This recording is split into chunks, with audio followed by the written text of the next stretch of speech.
Questionário da lição 5. Não tomarás o nome do Senhor em vão. Lições bíblicas, primeiro trimestre de 2015, CPAD para adultos. Tema: os 10 mandamentos, valores imutáveis para uma sociedade em constante mudança. Comentários do pastor Ezequias Soares. Complete os espaços vazios e marque com V as respostas verdadeiras e com F as falsas. Lembrando que aqui nos vídeos nós trazemos só as respostas verdadeiras e as frases já completas. Em nosso site você encontra a partir de quarta-feira as perguntas com respostas verdadeiras e respostas falsas e também os espaços para serem completados. Vamos então somente às respostas verdadeiras e as frases completas. Dentro do texto áureo, a primeira aí para completar. Nem jurareis falso pelo meu nome, pois profanaríeis o nome do vosso Deus. Eu sou o Senhor. Levíticos 19:12. Dentro da verdade prática agora, a segunda pergunta para completar. O terceiro mandamento proíbe o juramento indiscriminado e leviano, pois o voto é um tipo de compromisso que deve ser reservado para uma solenidade excepcional e incomum. Parte 1. O nome divino. Pergunta número 3. Nos tempos do Antigo Testamento, qual o significado do nome?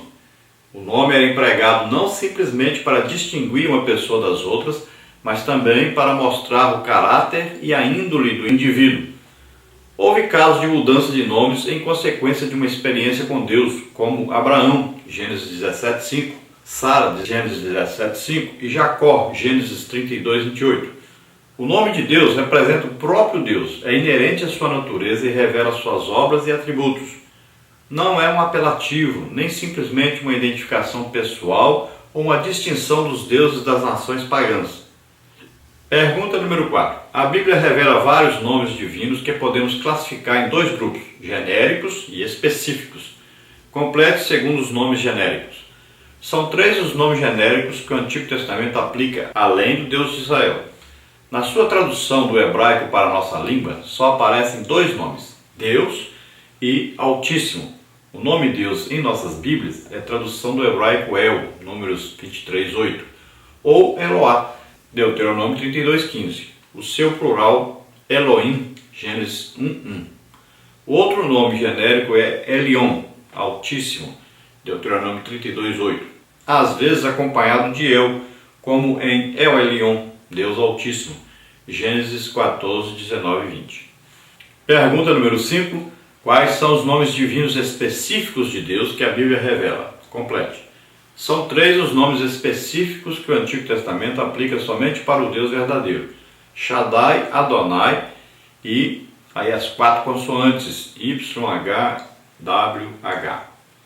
El Shaddai, Deus Todo-Poderoso, é o nome que Deus usou ao revelar-se a Abraão, como está em Gênesis 17:1, Êxodo 6:3.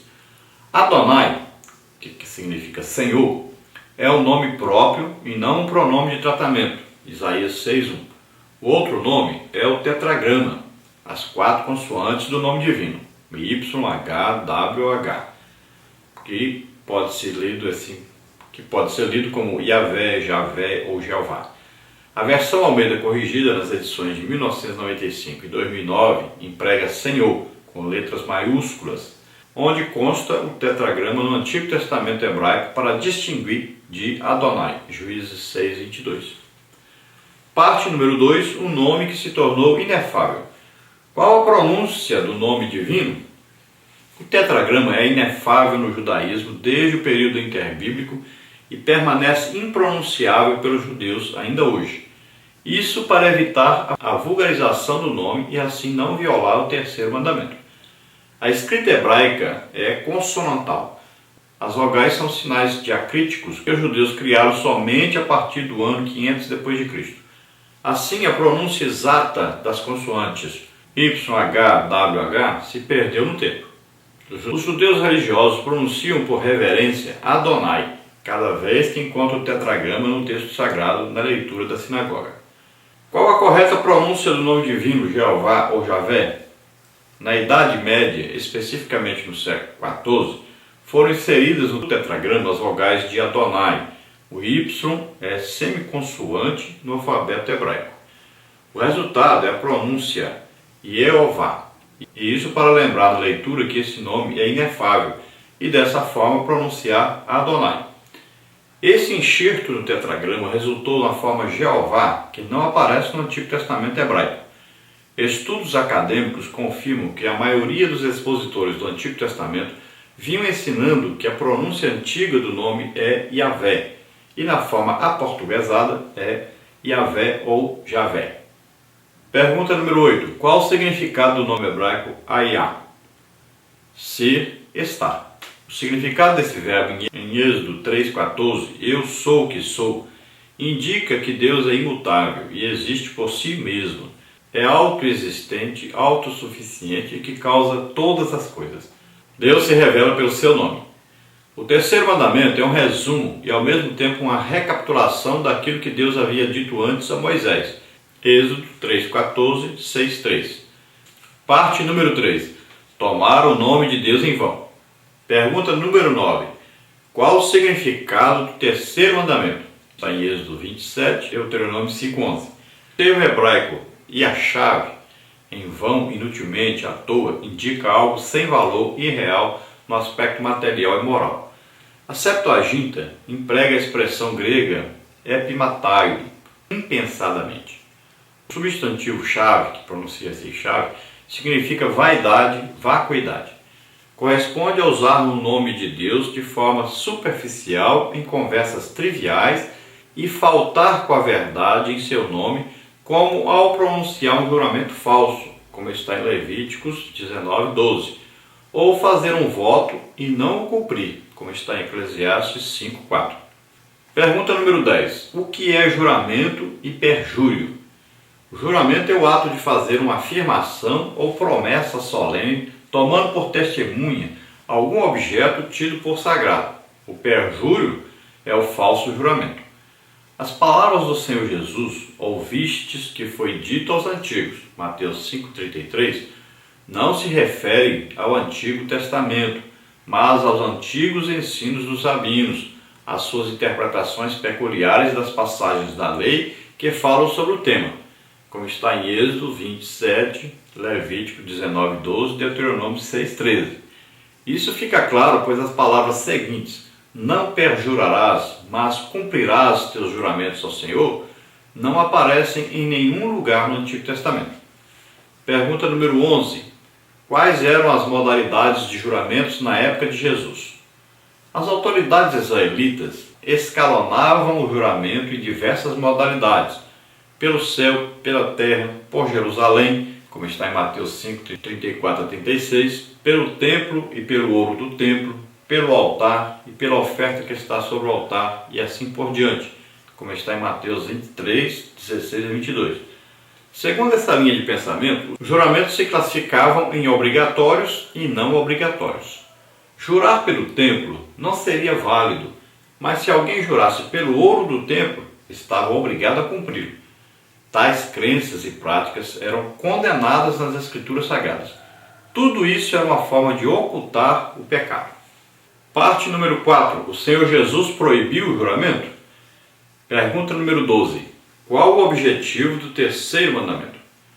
A finalidade é pôr um freio na mentira, restringir os juramentos e assim evitar a profanação do nome divino. Levíticos 19:12. O Senhor Jesus nos ensinou na oração do Pai Nosso a santificar o nome divino. Mateus 6:9. Ninguém deve usar o nome de Deus nas conversas triviais do dia a dia, pois isso é misturar o sagrado com o comum. Levíticos 10:10. O Senhor Jesus condenou duramente essas perversões farisaicas, práticas que precisavam ser corrigidas ou mesmo substituídas. Este mandamento foi restaurado sob a graça e adaptado a ela na nova dispensação, manifesto na linguagem do cristão. Sim, sim, não, não. Mateus 5:37. Pergunta número 13. Por que alguns acreditam na proibição absoluta e quem são eles? Aos que entendem que a expressão de maneira nenhuma, como está em Mateus 5:34, é uma proibição de toda e qualquer forma de juramento. Entre os que defendem essa interpretação estão os amis e os quáqueros, que nos Estados Unidos se recusam a jurar nos tribunais de justiça. Eles acreditam que o Senhor Jesus não fez declaração sobre juramento diante do Sinédrio. Mateus 26, 63 e 64. De igual modo, o apóstolo Paulo evitava fazer juramentos em afirmações solenes. Veja Romanos 9, 1, 1 Coríntios 1, 23. Pergunta número 14. O que significa a proibição relativa? Outros afirmam que a proibição de Jesus se restringe aos juramentos triviais e, por essa razão, o Senhor Jesus foi específico. De maneira nenhuma jureis nem pelo céu, nem pela terra, nem por Jerusalém, nem jurarás pela tua cabeça. Mateus 5, 34 a 36. Outro argumento é que homens de Deus no Antigo Testamento faziam juramentos em situação solene e o próprio Deus jurou por si mesmo. Gênesis 24, 3, 56 e 25 e Hebreus 6, 13 e 16. Consideram ainda como juramento a resposta de Jesus e as declarações solenes de Paulo. Mateus 26, 63 e 64, Romanos 9, 1, 1 Coríntios 1, 23. Essas últimas passagens bíblicas não parecem conclusivas em si mesmas. Entretanto, a proibição relativa nos parece mais coerente. Mesmo assim, devemos evitar o juramento e substituir o termo por voto solene em cerimônias de casamento. Conclusão. Pergunta número 15, para completar. A linguagem do cristão deve ser sim, sim ou não, não. Não há necessidade de jurar, pois o testemunho, como crente em Jesus, fala por si mesmo. Se alguém precisa jurar para que se acredite em suas palavras, tal pessoa precisa fazer uma revisão de sua vida espiritual. Por essa razão, devemos viver o que pregamos e pregar o que vivemos. Glória a Deus. Aleluia.